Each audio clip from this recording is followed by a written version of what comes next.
girl got upgraded. We paid for Zoom, which now allows us to live stream on Facebook. So pretty excited about that.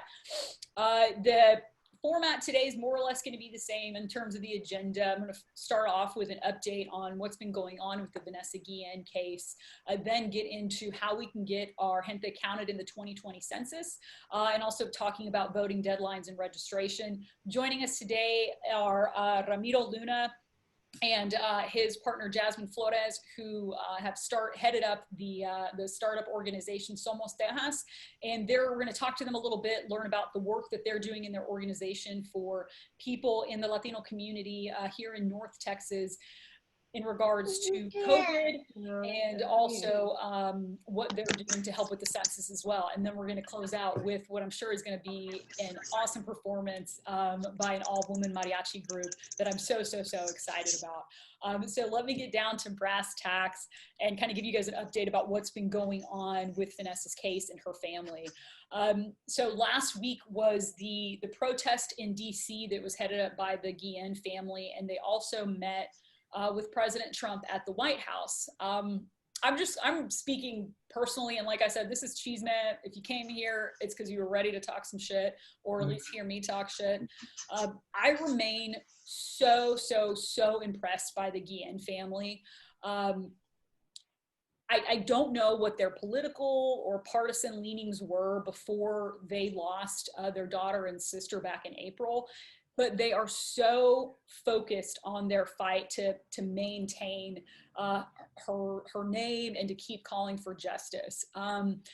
So I watched their meeting. It was about 20 minutes long. It was the Guillen family and their attorney, Natalie Quammen, President Trump, and other people in the cabinet. And a couple of, I guess, like maybe reporters or White House reporters were there to ask some questions. I'm gonna give credit where credit's due. The president appeared coherent. He offered to pick up the tab on the funeral, which I personally thought was a little tacky. And also, she's gonna, receive military honors, so I think that they pick up the tab on that. But whatever. And he also, and I think this is, he really should get some credit from this, is that Trump refrained from treating them to a spread of Goya beans. I didn't see him offer that up one time. So I will give credit where credit's due on that.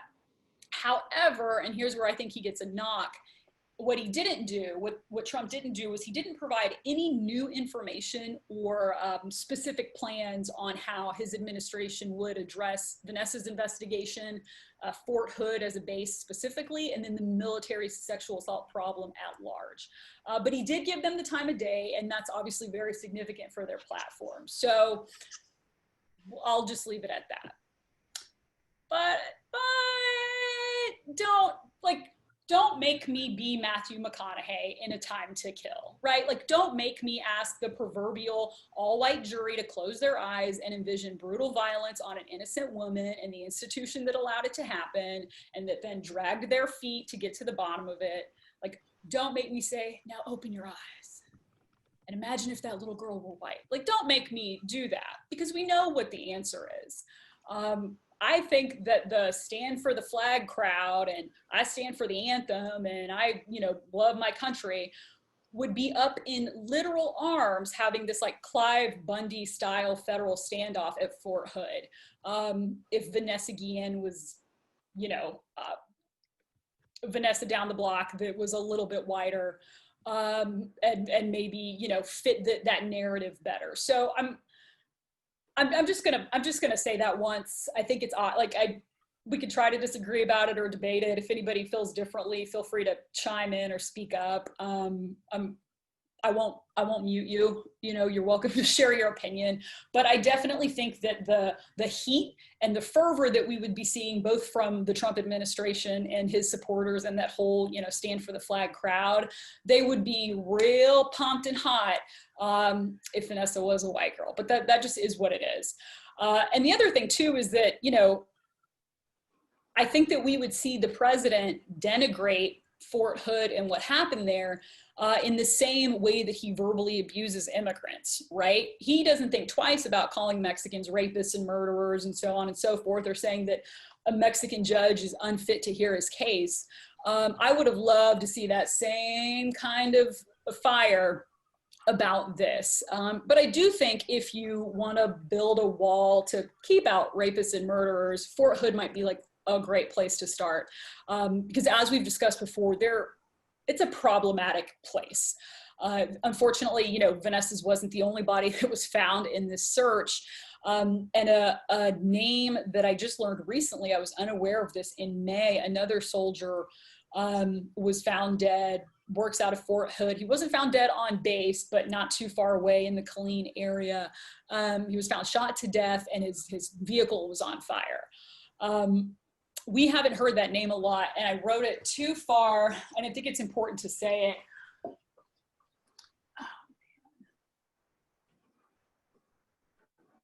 There we go.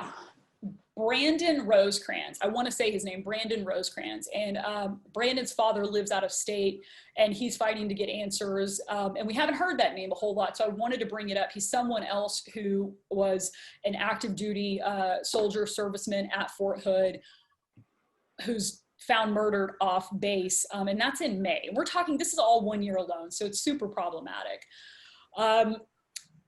After meeting with Trump, or maybe before, I'm not really sure on the timeline, but Gloria Guillen, Vanessa's mother, AKA Mama Guillen, as a lot of people affectionately refer to her, she addressed the marchers and the protesters that had gathered there.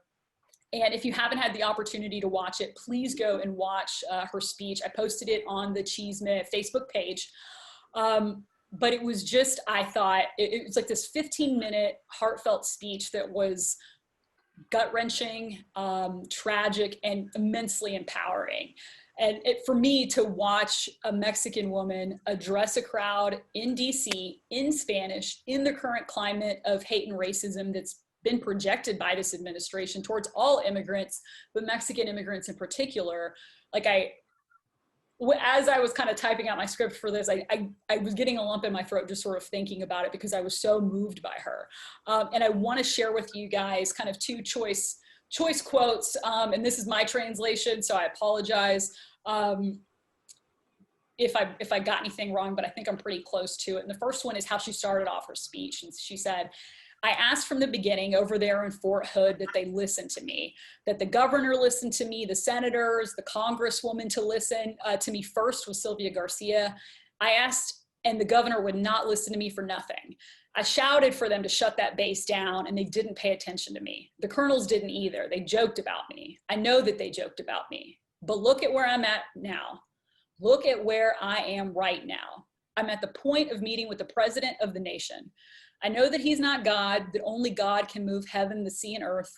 I'm here for one reason, for my daughter to get justice and for them to turn over the real culprits to my hands." She said, "in mis propios manos," and she had her hand outstretched, and it just felt so powerful because the hand that was almost begging, pleading for justice was also prepared, I think, to crush in it the people that are responsible and that failed Vanessa and that failed really everybody at that base. And she goes on to say, that it's a cursed corruption at Fort Hood. It's a corruption so terrifying that that place is not a military base. It's a cemetery. It's a hospital for the mentally ill. That base does not deserve to be open. It's no longer deserving. It deserves to be closed. And I just thought that was a super powerful way for her to start out.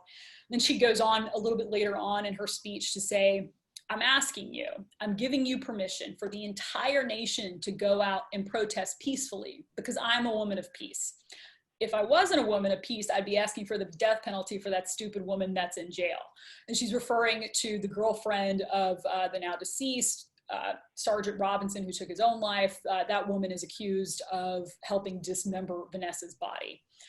She says, "I'm a woman of God. I ask that the nation come out in large protest. All of us Mexicans, we are no longer a minority. We are a majority. We are a majority. No more. No more racism. No more racism in the United States. Enough racism. No more sexual harassment." I was just floored. Take 15 minutes, take 10 minutes. It's extremely inspiring. Again, before April 22nd, she was, you know, just someone's mom, living a normal life, getting through the early parts of COVID like everybody else, you know, raising her a mom to 3 daughters, and kind of plucked from that and pushed herself from that into this position to demand justice. So I was just really impressed and inspired by her. Some other things that I thought this was really interesting, because I haven't found anything in the media to corroborate it, but obviously we know there's going to be a lot about the investigation that's kept from the media, in part because of the fact that there's a criminal prosecution pending. But she accused the officers of killing Sergeant Robinson, who, you know, we all believe is who actually murdered Vanessa on base, hit her body, then took it off base and dismembered it, that they killed him in an attempt to somehow cover up the truth of other things that were going on. She said that she received a call from an official at the base that was afraid to come forward due to retaliation, but that he asked her, Ms. Guillen, to be the voice. And that the same source told Mrs. Guillen that Vanessa had been kidnapped under orders from senior officials. So again, I haven't found anything to corroborate or substantiate that, but I don't, it's a weird thing for her to make up that she got the phone call. How valid or legitimate the phone, you know, the content of the phone call was, obviously, you know, we're not sure, but I thought that was pretty interesting. And then one of the other kind of things that she said, kind of accusations, was that she accused the base of erasing information from computers. She didn't really elaborate on that, but definitely just a strong sense of distrust from the military, and also a feeling of disrespect. They just yesterday, Mama Guillen and one of the Guillen sisters did a little bit of a Facebook Live, and I wanted to share with you guys as well some of that information. In case you're seeing fundraisers or like products, like things like, you know, t-shirts with Vanessa's name or face, or face masks, the Guillen family has not approved the sale of anything. They're not benefiting from the sale of anything, and so they're asking people to not buy into that. Her little sister said really pointedly, Vanessa is not a brand or trend, so kind of just be aware and on the lookout for that. There is, on the family's attorney's Instagram, there's a link to a GoFundMe, but when I go to the GoFundMe, it was organized by somebody out of Virginia, and I reached out letting them know, hey, I'm a lawyer from Dallas, like, we're doing this thing called Chisme, I just want to know what these funds are going towards. I haven't received a response yet, so I would just be kind of vigilant. I think for any cause like this, you know, it's really, unfortunately, it's really easy for people to bandwagon on and try to take advantage. So sort of just look out for that. I do hope, though, that we can find a sort of an accredited source to support the family. Apparently back in April, when Vanessa was first reported missing, her oldest sister, Mayra, drove through the night. It was late at night to get to Killeen, where Fort Hood is, and try to look for her. Since then, both Maida and Mr. Guillen, their father, have quit their jobs because they made their search for Vanessa their full-time job. And so I'm hoping, as soon as I find what I think is a kind of an accredited source to support them, I'll definitely be sharing that with you guys. Another thing that happened last week that was pretty, really quickly, the family also thanked specifically Tim Miller with EquiSearch. EquiSearch is a group, I want to say that, I thought they were based here in Texas, but I could be wrong. They've been involved in search for missing persons and missing children in the past, and they're actually the group that found Vanessa's remains. So if you're looking for other groups to kind of support in conjunction with this, Tim Miller with EquiSearch was somebody that the family was really thankful for. They haven't had the funeral yet, but it will be held in Houston. They're planning on making it private, obviously to give the family privacy, but they will be holding a rosary before the funeral, and that is intended to be kind of, I guess, open to the public, or so that supporters can be present or show their support somehow. So last week, the House Armed Services Military Personnel Subcommittee, that's a lot of steps to get there, which is headed by Congresswoman Jackie Spear. She's a Democrat out of California. They held a hearing to address sexual harassment claims and the murder of Vanessa. So last month, the Army sent some Army officials to Fort Hood to review the sexual harassment and assault program, and also the culture on the post. All right. These numbers are just like, they're terrible. They're trash. So 225 soldiers were surveyed. However, Vanessa's regiment, the 3rd Cavalry, was not, because when they were there doing these interviews was the same day that Vanessa's remains were found. And they thought, you know, I guess out of respect for the service members that served with her, to give them some time. So they were interviewed, but they interviewed 225 soldiers. All right. In that were 52 women. Of the 52 women surveyed, 18 reported being sexually harassed. That's 1/3. And so the numbers suck by themselves, but the other thing that was like not good is how the numbers were presented. At the subcommittee hearing, the Army officials who had conducted the survey and were presenting their findings kind of gave themselves like an attaboy, not like an uppercase attaboy, but definitely like, yeah, we think, you know, like this, there's some problem areas, but overall it's good. The women in this committee were not having it, and they called them to the mat on it pretty bad. They were like, these numbers are abysmal, they're unacceptable, like this is not doing a good job. So on the one hand, I'm encouraged by that response from the members of the subcommittee, but on the other hand, it's the fact that you're being sent in specifically tasked with figuring out where the problem lies, where it's coming from, and how to address it, and you come back with a 3rd report sexual harassment, and you think, I think we're doing pretty good. Like, I think it just goes to show an issue with the military overall that goes outside of Fort Hood. You know, it's not just that base, that look at it. In other legislative news, you know, we talked about the I Am Vanessa Guillen bill was presented to DC. Couldn't really find any updates on that, but here locally in Texas, State Representative Cesar Blanco, who's a Democrat out of El Paso, and he's also, I believe, running for El Paso's Senate seat in this November's election. He plans to introduce the Vanessa Guillen Act to address sex assaults in Texas military forces.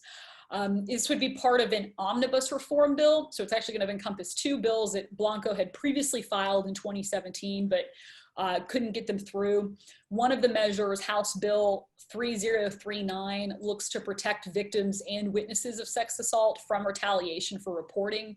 And the other, House Bill 4256, is meant to ensure that state courts keep jurisdiction over criminal sexual assaults committed in the Texas military.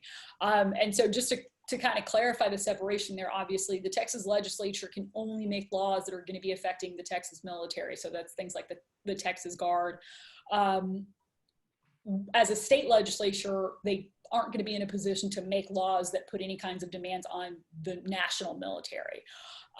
So right now, the way as it stands is if you are a service member, and shout out real quick, my cousin Jonathan's on the call, proud member of the Navy, proud officer, go Navy, beat Army, proud football player for the Navy Academy. Tell me if I'm wrong, but if a service member experiences harassment or assault or is a victim of some other kind of crime by another service member, that's going to stay within a military tribunal. That's not going to leave the military and be able to be prosecuted in a civilian court and a state court, such as what myself and colleagues do at the district attorney's office. So that's just kind of an update on that. Be looking out for it. The bill's got a lot of support, though. U.S. Representative Veronica Escobar out of El Paso has supported it, as well as North Texas State Rep Victoria Ñave has also voiced support for the bill. People are still pushing on the call to boycott enlistments. I'm going to talk a little bit more about that later. And also LULAC, who has been the organization that has helped push a lot of the attention to this, and I think also get the Guillen family in contact with resources. They are working on organizing a vigil that appears like they're trying to have it take place across the country. And so I'm hoping, I'm in touch with a local activist, Denise Benavides of La Monarca Foundation, Drink for Bad Spanish, whoever's playing the drinking game with me, Drink for Bad Spanish. La Monarca Foundation, which means the Butterfly Foundation, is hopefully reaching out tonight with some details about that. So look out for more information about any vigils or protests on the Chisme Facebook page in the future. All right, switching gears a little bit, I want to talk about the census and voting. Huge, huge, huge, huge. The census deadline has been pushed back a whole month to September 30th. I think that this is a really just like obvious attempt at trying to make sure our people aren't counted, trying to make sure that Black communities aren't counted, trying to make sure that poor communities aren't counted as much. I can't think of a reason why you would up a deadline when we're counting the population of the country and that count's going to be for the next 10 years. But that's really important. So if you haven't taken the census, go take it. If you haven't called 3 people that you love and like to go take the census, call them tonight, get it done. Our deadline is September 30th. We're coming up on, I'm going to share my screen with you guys to look at a couple things here.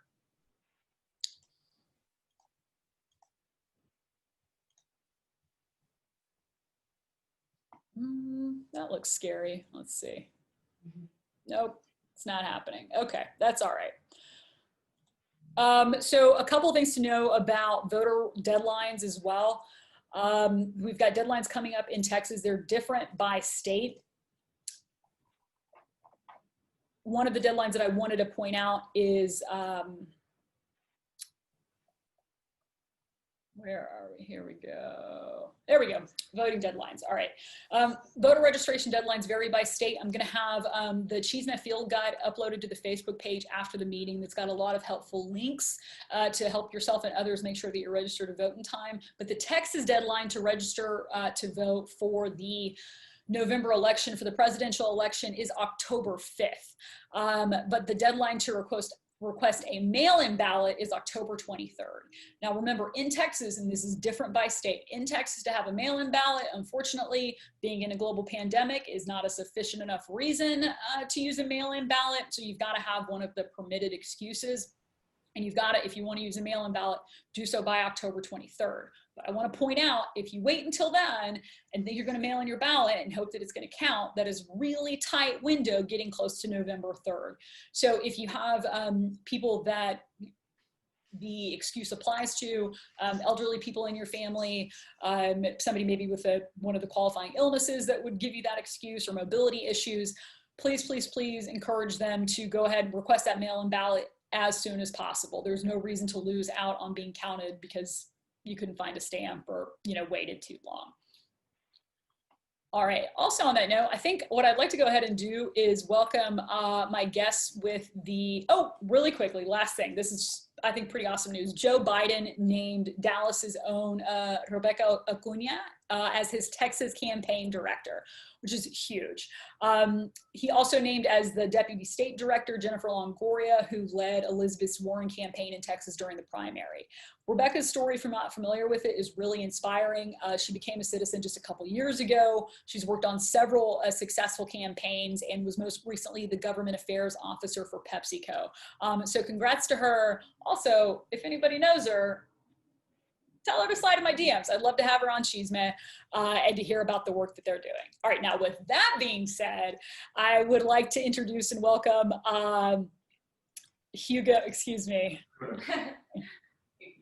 Jasmine Joe. I specifically said I was going to learn your names and not hand me an assist. All right, here we go. Ramiro Luna and Jasmine Flores, who are the directors of Somos Tejas. They are Cultura y Conciencia, raising civic consciousness and building political power. Ramiro and Jasmine, welcome to Chisme. Thanks for joining. If you guys could just kind of introduce yourselves, tell us what your organization's about and what kind of work you've been doing. Well, Somos Tejas has been active for the last year or so, and really is collective of a really dynamic group of young leaders. Arnulfo Garza is my right-hand man. We have Cristina, who's been doing a phenomenal job here with Somos Tejas, and also Lula, Kerlinda, who's been helping us lead the census effort, and Albert, a whole gamut of leaders who came together with the idea of what would it look like if we were to engage the community long-term, without having a candidate at the helm, but really to focus on creating the culture of voting in the Latino community. And for us, in order for us to achieve that, it has to be a sustainable and scalable campaign that is focusing on the traditional and non-traditional voter alike, but really tapping into a population that traditional campaigns don't touch. And that is the low propensity voter, the infrequent voter. A lot of times that voter looks like us. That voter is our parent, it's our neighbor, is somebody that we grew up with, and it's gonna be up to somebody like us to engage that voter because we grew up with them, we know how to speak with them. And again, our organization is bringing a cultural tone to a civic engagement campaign. And we started before COVID. COVID then hit, and we figured we couldn't continue our civic engagement campaign without adding an element of service. And that's why we started including our COVID care kits, along with census information, voter information, all nonpartisan, all for the sake of just getting our people conscious about, what's going on, whether it's census, voting related. And so far, we've been very fortunate, thanks to, again, the grip of team that we've had, and Jasmine, who's helped us also develop, some of the branding and website. And I don't know if you have anything to say about it. Yeah. So thank you, Ramiro. On my part, I've been helping more from a communications and technology standpoint. For me, I'm a business consultant. I haven't been in politics for many years. So I'm coming to this with a different, just having a different perspective on certain things, but also very passionate about the work that we do. And the reason why I even became involved is because I do see, I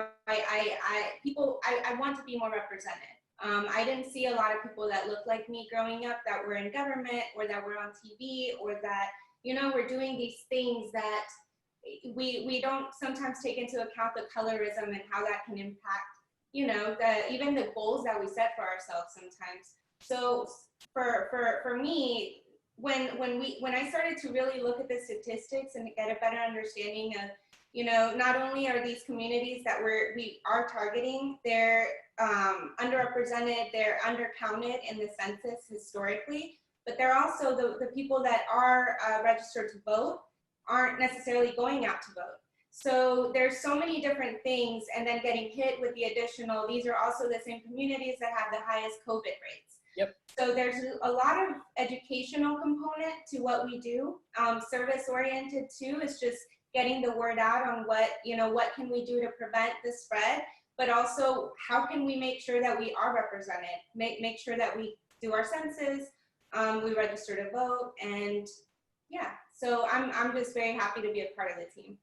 So just the website and your Instagram, like, not to be creepy, but it's pretty sexy. Like, the design is awesome. I think it looks really good. The Somos Tejas logo, inside of the shape of Texas, which is a beautiful shape, like, all around, right? Like, you put something in that shape, it looks good, but it all looks really awesome and tight. And so I'm really proud of you guys for putting that together.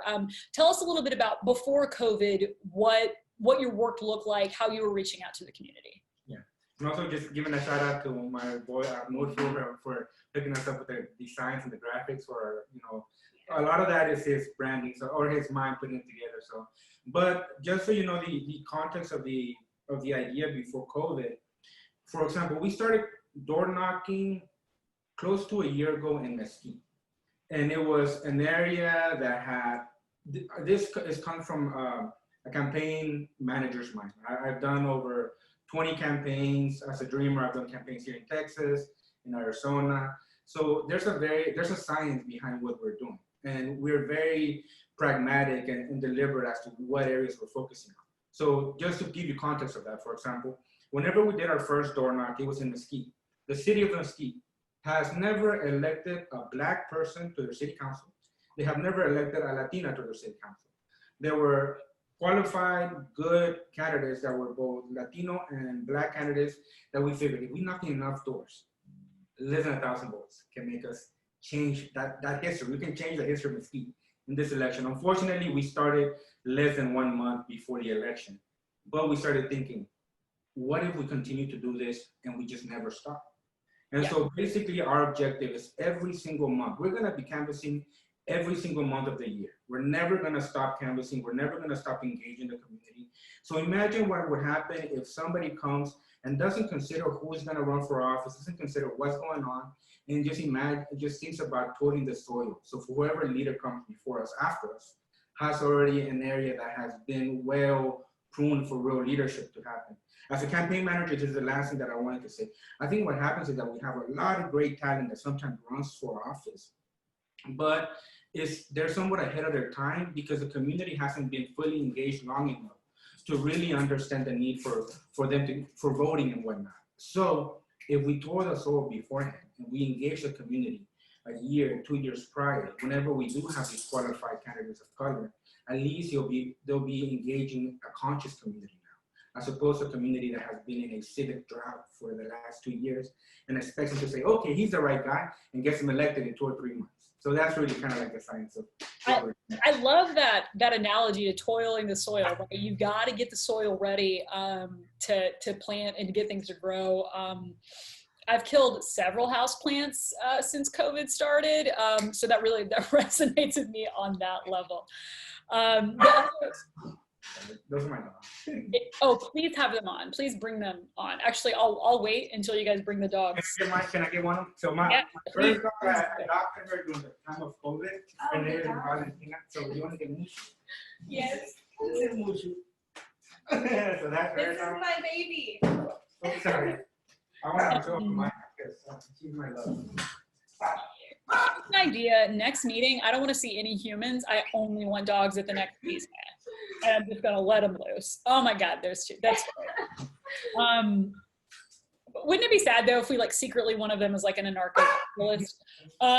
So on that analogy though, or kind of continuing with that analogy of toiling the soil and getting the community ready, right? I'm kind of wondering what each of your individual experiences are with the idea of planting the seed of civic engagement. You know, Ramiro, when we spoke on the phone earlier today, which by the way, let me just say, Ramiro and I like met via phone for the first time today, and we got them on this call. And so I so appreciate you guys making the time and making this work, because I think that the work you're doing is important. People need to hear about it, and we need to make sure that we're funneling support to your organization. But kind of tell me your personal experiences with trying to plant the seed, or when the seed was planted in you for civic engagement. For example, myself, you know, I grew up as a half first generation American with an immigrant family from Nuevo Laredo in Mexico, and politics and getting engaged civically and in our communities just kind of wasn't what we talked about. You know, we talked about work and family gossip and, you know, who's going to go to the rancho for so-and-so's quinceañera and kind of thing. But that idea of like, oh, are we all registered to vote? That just wasn't what was prominently talked about in our cocina anyways. I remember being in middle school when my mom and grandmother became citizens, and that was a really proud moment. But I also remember helping them study for their citizenship test and the couple of questions that they had on there. So it wasn't until higher education and starting my career as a lawyer that I really started to get into the idea of what it means to be civically engaged. So I'm wondering what each of your personal experiences with your families are with that. Yeah, actually, to me, I had a very kind of love-hate relationship with politics early on.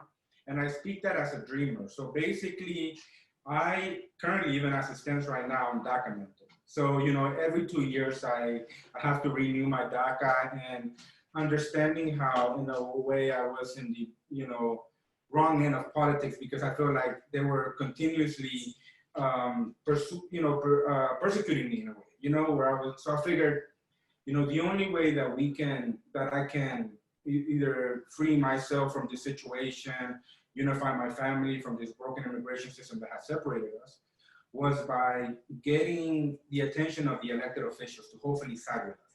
At that time, I was very, you know, I was a dreamer in every sense of the word. So I figured, you know, they hear our story, and, you know, if only John Cornyn and at that time, K. Ray Hutchison would hear us, they will side with us, you know? Then I realized, well, some of these people, you can do almost anything under the sun, and they're just philosophically different. You know, they have a different outlook. So I figured, how about if anybody that wants to take me out of this country, what if I take them out of office first? Replace them with somebody that would actually listen to us. And then that way, we don't have to worry about, you know, pleading for our case. We can just simply knock on somebody's door and they will understand where we're coming from. Again, ergo getting more people of color, more people from our community. So the first, you know, 10 years of my life, I was an activist. Eric Cedillo was a great, you know, brother of you know, the movement, where some of my actions haven't always been the easiest. I always had to call them for advice. I'm like, hey, is this legally sound? You know, including hunger arrests, you know, some hunger strikes, you know, almost planned arrests and things of that nature. And then again, eventually the light bulb flickered, and I figured I'm just gonna dedicate my life to campaigning. So then we get really good people elected. You mentioned State Representative Victoria Neave earlier. That was one of the last campaigns that I managed. And then now I'm in the tune of saying, well, what would it look like to have a campaign without a candidate and putting the community at the helm and doing it long term and not be confined by time and space of campaign that's traditional, and doing it with our people at really being the focus point of the campaign. And since then, Somos Tejas came to life. And like I said, Arnulfo, Christina, Erlinda, Jasmine, just the whole gamut of team has Soraya came together, and we just ran with it. Well, Jasmine, what about your experience in terms of, with your family at home, kind of coming into your own political consciousness, I guess? Yeah, no. So for me, I'm Salvadorian American. I was born here in the States. I feel very fortunate because my family wasn't here more than maybe a year and a half when I was born. So I very well could not have been born a citizen, right? And growing up, a lot of my family didn't have the ability to vote because they weren't citizens. They weren't even, I think it was because of the amnesty of '86 that a lot of my family that was here because of the Civil War in El Salvador in the '80s, that's why they were able to gain the opportunity to vote. And so for me, it wasn't really until I graduated high school, got into college, and became interested in the first election. I was 18. It was Kerry versus Bush that I had the opportunity to vote for the first time. So for me, it was a big deal. I felt I was 18 years old and I got to vote, and soon thereafter, I became very involved with, at the time it was LULAC. I was going to UNT. I, was a part of that council for a few years and got very engaged in voter registration at the time. And so anyways, for me, to the point that I changed my major to international politics and diplomacy because I got really into it. Life happened and I ended up switching to more of a business and marketing type of role, and that's been my life the last 11 years, really. But as things have shifted, I felt like for me, in order just to, this Somos Tejas is a passion project for me. So I'm spending my time, it's not my full-time job, but it's something that I love to do. I love that whatever, all the effort that we're putting towards this is helping the overall community. The vision that Ramiro and the team has put together for Somos Tejas is, very in line with my values and beliefs. And yeah, I'm just really proud of everything that we're accomplishing. That's awesome. So we talked about, you guys were doing the carne asadas and the knocks, then COVID hits, and you started doing these COVID care packages. Tell everybody what that looked like. Yeah. So can I show? All right. So we actually, the COVID care kits pretty much look like this. Shout out to Erlinda for getting us a bunch of the really nice census resources that we put in here. So we have a COVID resource. This came from Dallas County, I believe. The city of Dallas. So it's just information on preventative measures for COVID and washing your hands, wearing a mask, being safe. We have a little Spanish and English Somos Tejas resource. It just really has information on the 3 different ways that you can do your census, and then when the next election is, so November. Making sure that everybody has the resources for that. We just have some census, additional census information, a voter registration card, and then we also provide just some goodies. So we have a little sticker, census sticker, hand sanitizer, and lip balm. Hand sanitizer, aka liquid gold. And then we have the face mask. And face masks. So we use that. Oh, wow. And how are you guys distributing these? Are you just leaving them in mailboxes, leaving them on doors? How are these getting out? Yeah, so once a month, we go to different communities. Again, the trend that you'll notice is that it's our barrios. It's Oak Cliff, the Pleasant Grove, the East Dallas, the West Dallas, the places that we grew up at.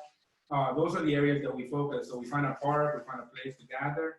Before COVID hit, like I said, we will door knock. Afterwards, we'll have carne asada. So we called it the canvas and carne asada, get-togethers. Now we're just doing like straight up just community care canvases, but we still go to different hoods basically. And right now we're gonna go to Pleasant Grove. We look forward to being in PG this month, and it was the same thing. The first time that we did the COVID care kit, we did around 250 doors.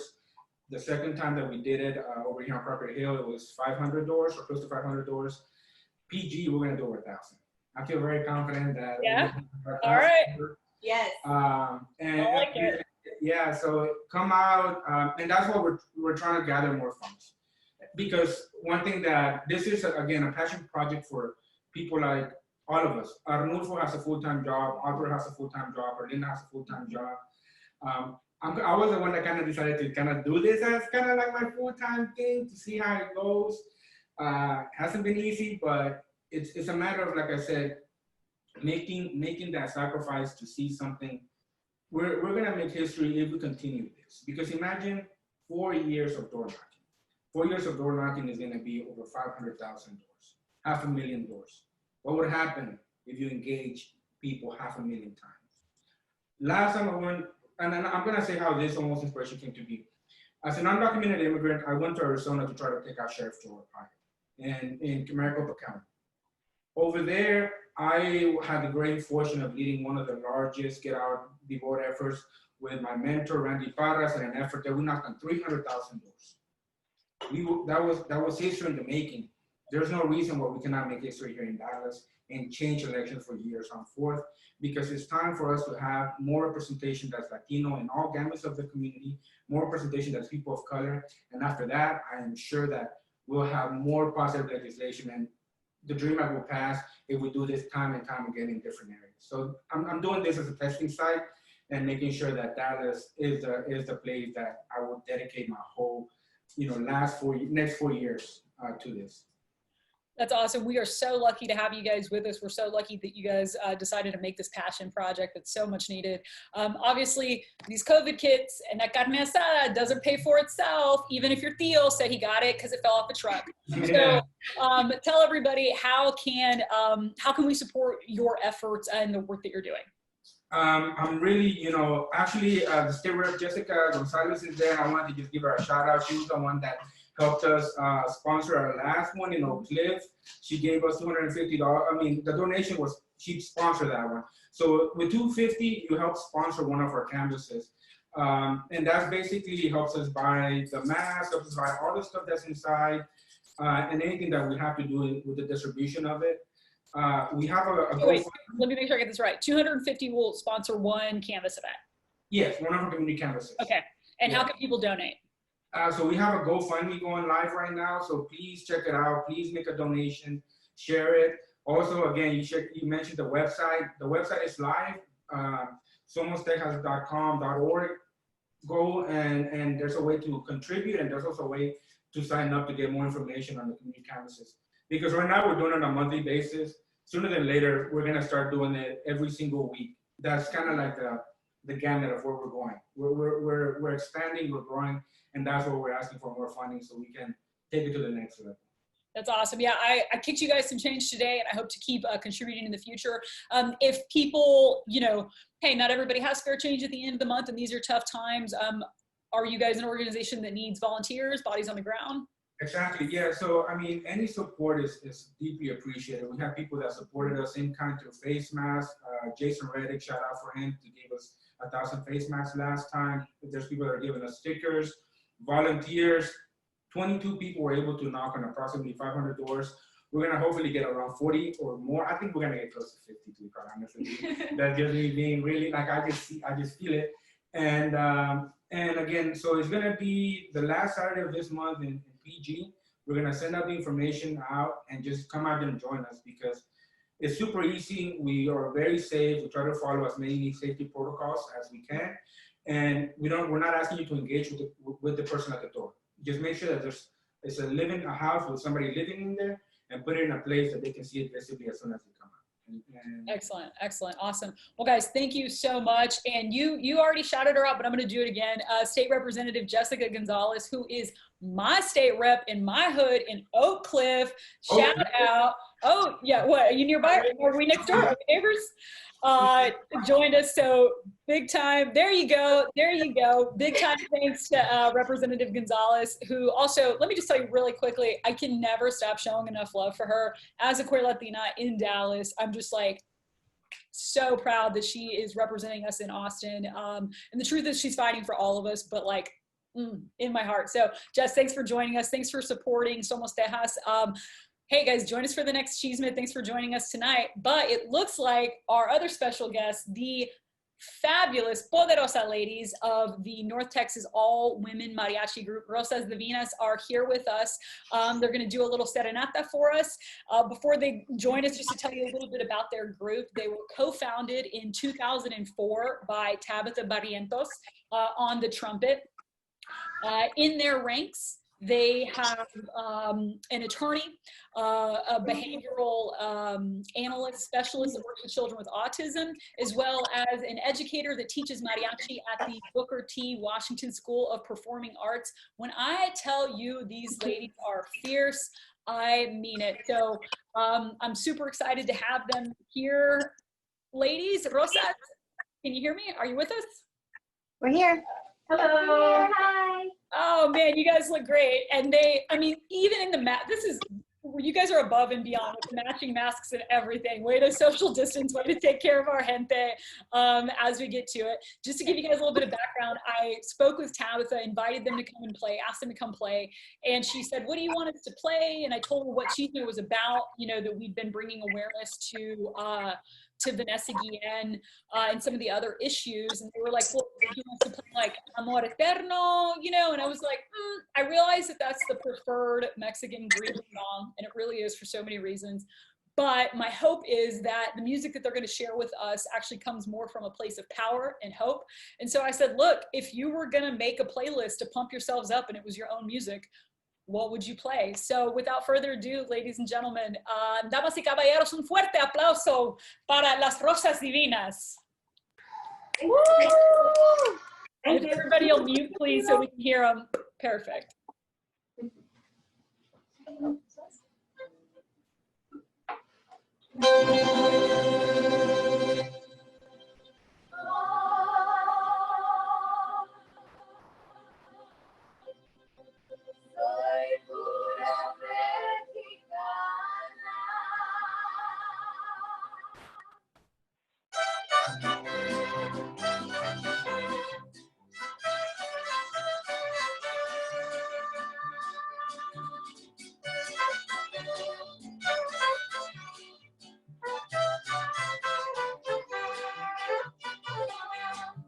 Mexicana, nació en este suelo, en esta hermosa tierra, es mi nación.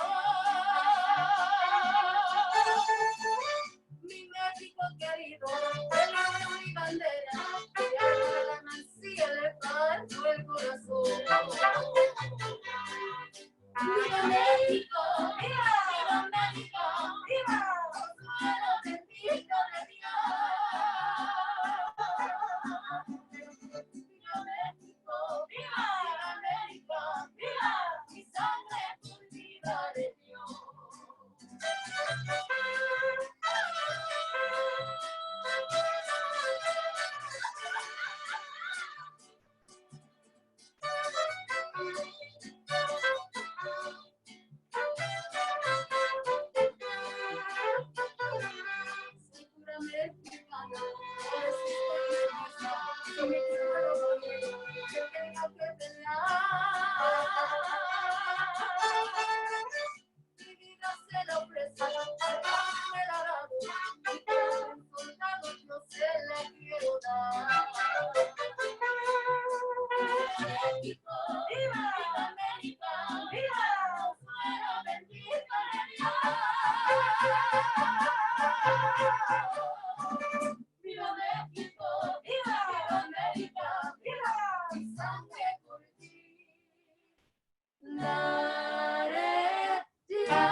mañana huele salida rosa temprana.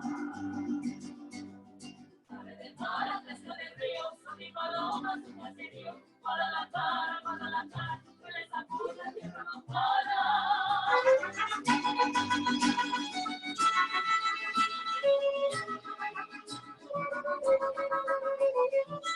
Thank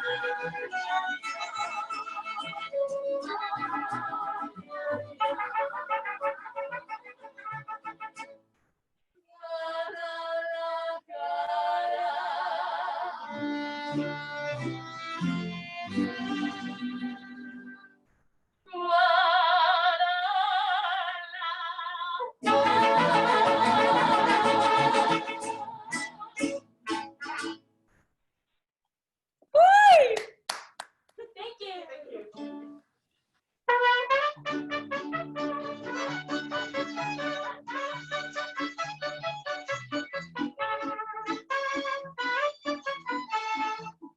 Ay, que llena de emociones, me encontró con mi Paraná.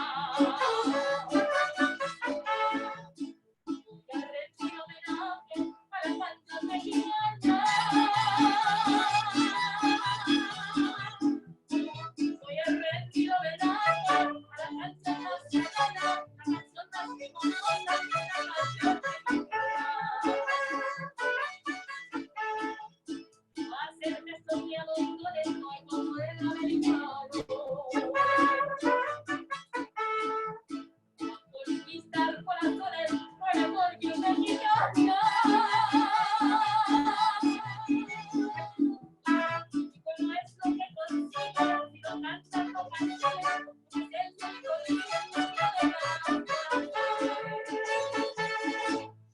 ay, ay, ay, ay. Canta y no llores, porque cantando se alegran, cielito lindo, los corazones. No hay otra cosa más linda que las mañanitas mías. Cantarle a mi rancherita, mañanitas de María. Que nos trae mucha alegría, que nos suena el cielo, que nos suene todo el cielo, el mariachi suena con alegre son, oye como letra, hasta mi canción. Y es la canción mexicana lo que se merece o no. Ser la más primorosa y alimenta de amor.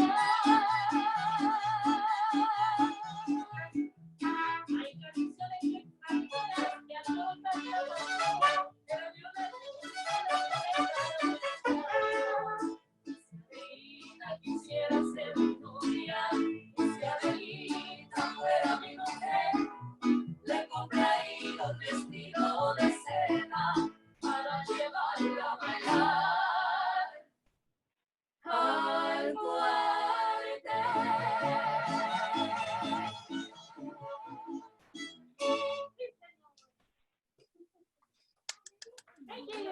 We have one more. We're going to do a cumbia for you. It's a very positive message, and I hope you guys like it.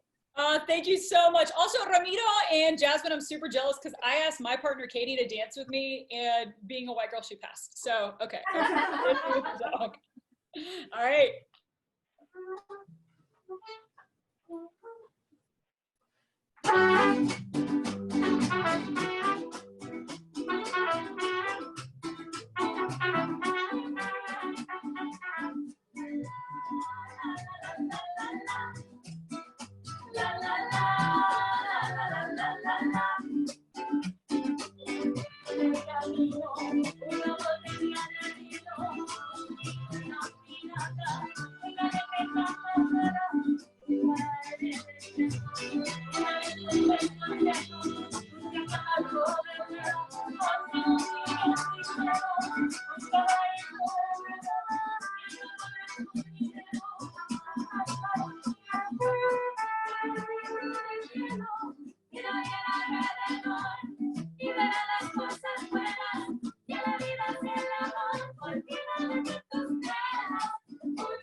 hacia arriba, disfruta las cosas buenas que tiene la vida.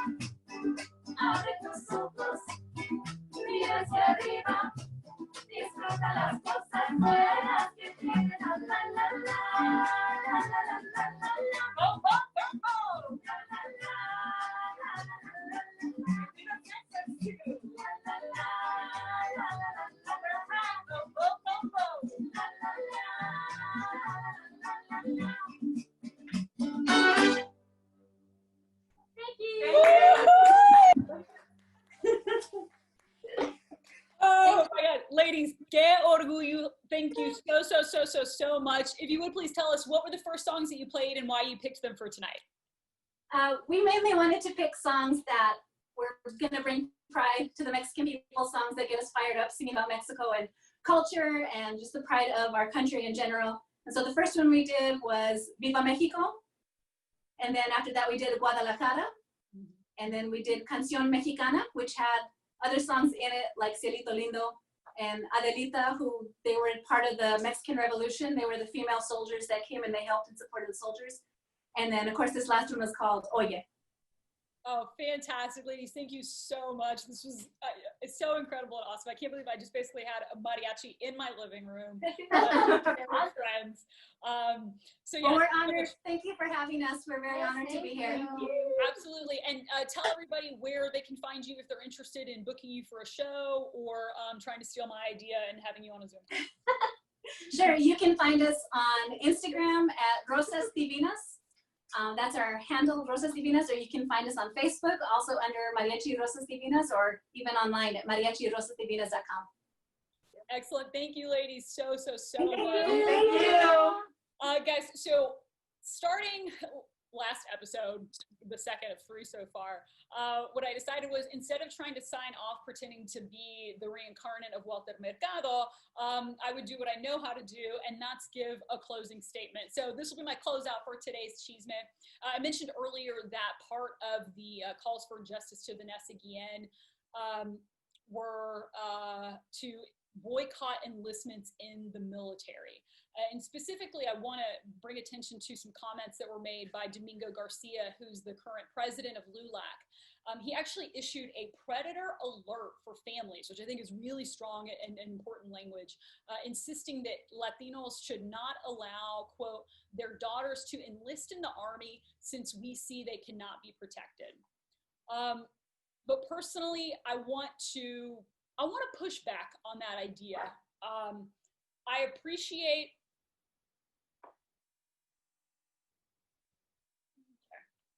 I don't know how parents are doing it with kids right now because this has been enough. But I want to push back on that sentiment. I appreciate the sentiment, right? Don't offer your daughter's bodies to serve a machine that will cannibalize them as expendable cogs.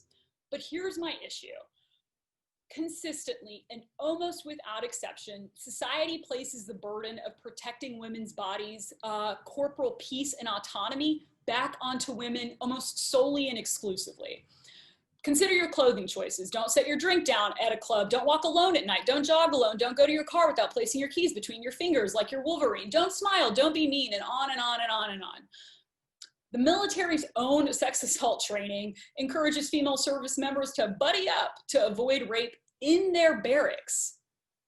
What the fuck, right? As Latinos, the cultural cornerstone of machismo, which is the Spanish word for toxic masculinity, often leaves mija stuck at home on Friday night being a secondary parent and homekeeper, while the treasured golden son that is mijo can run these streets getting into all kinds of pendejadas, and mommy will make sure he has a hot breakfast in the morning. However, if our goal is to make an impact, to show our disgust, to rebuke and address the treacherous attacks against women in the military on our own soil, then everybody is staying home.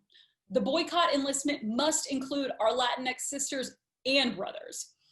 And I'll be really honest, I've got mixed feelings about this boycott because for so many, the military serves as an economic bridge to opportunity, to higher education, to financial stability, or just all around life structure. We should also consider the legacy and the fight that those women in generations before us fought just to be able to serve. I say all of this to recognize that it's a multifaceted issue and also to honor the individual choice of serving in the military.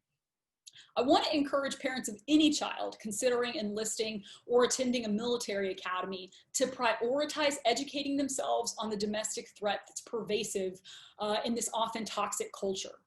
Empower your children to speak up. Prepare your son for how he would handle knowing a woman in his unit is a target. Learn what the resources and remedies are before there's a problem. The danger of serving our country should be on the battlefield, not in the barracks.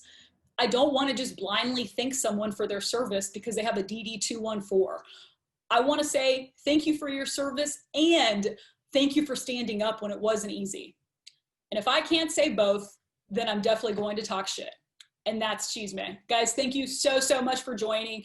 The link to donate and support Somos Tejas is in the chat. Rosas Divinas, you were, as your name suggests, absolutely divine. Keep your eyes peeled. We'll be doing the next Chisme in a couple of weeks. Thanks, guys. Everybody take care.